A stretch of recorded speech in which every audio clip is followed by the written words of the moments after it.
Was it good to have the early game and have a day to kind of just decompress?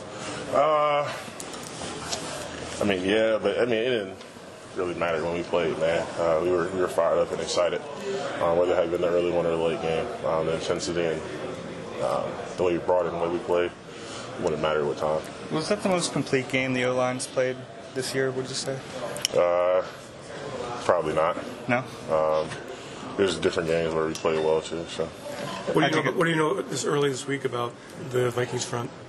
Front seven. Obviously Griffin on one side, Hunter on the other. Linval Joseph inside, who's been playing a long time. Works his hands well.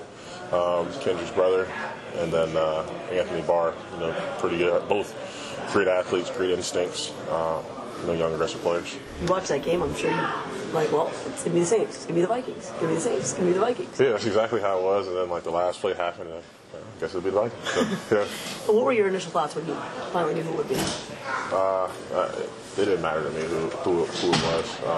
I'm just looking forward to another opportunity to try and get a ring. So it didn't matter.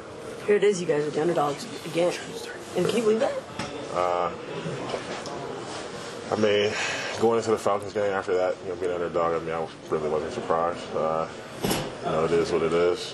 People doubted us, throughout the season. Just another opportunity to prove them wrong. You see a lot of dog masks in the stadium with that. They're going to be loud. Yeah, I heard Amazon was out of dog, man. So looking forward to it. I got mine. Did you buy one?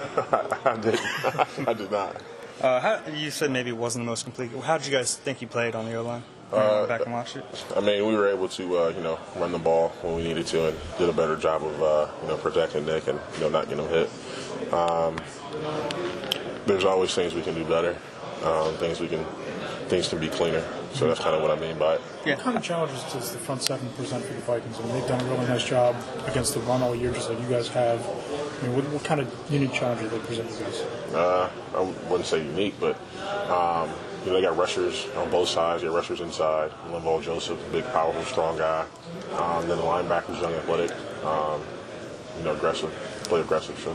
Mike Zimmer's been known for his A-gap blitzes over the years. How do you prepare for that? Watch film, try and study their tendencies, and come up with a game plan. You pick Michael's brain about his brother's tendencies, or would you not do that? Nah. That's family, man. So I try to stay out between them, just look at film and try to go from there. I know that could be ugly, right? Yeah, so I'm not trying to start a beef between them.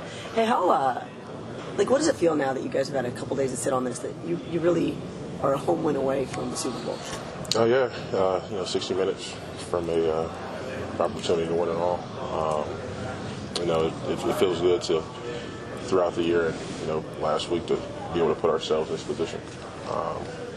Obviously not looking past, this week, because without this week we wouldn't be where we need to be. So, 60 minutes away, but at the same time, we got to win those 60 minutes in order to get there. So that's what we're focused on.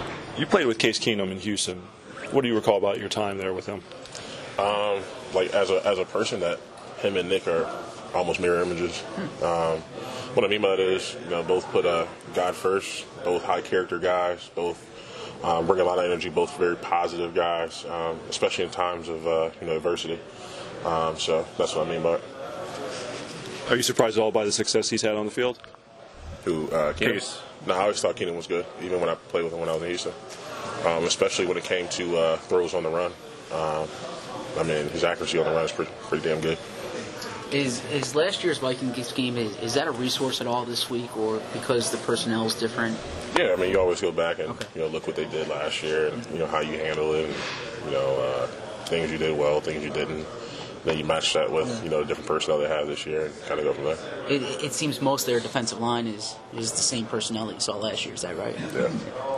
The screenplays just seemed really backbreaking on Sunday. Why did the Eagles' screenplays work so well? What is it about them that you could talk about? First, coaching. Coaching us up on what we need to do, where we need to be. And then from there, running back setting us up, or the tight ends, whoever gets the ball, setting us up, standing on their landmarks, and getting north and south down the field. So. I know Everson Griffin's not your assignment, but for Big V, what's the challenge with a player like him? Fast, strong guy. He's played in this league for years now, got experience. But V's big, strong too. Yeah. He has not as much experience, but got more experience than a lot of younger guys his age. With the games we started last year and games he's playing this year, so I know V's up to the challenge. Brandon, the RPOs were pretty successful last week. I mean, could you sense that with the way they were reacting to them in the second half? Yeah, I mean, we had our way with what we wanted to do from the RPO, so continue to try to run them throughout the game.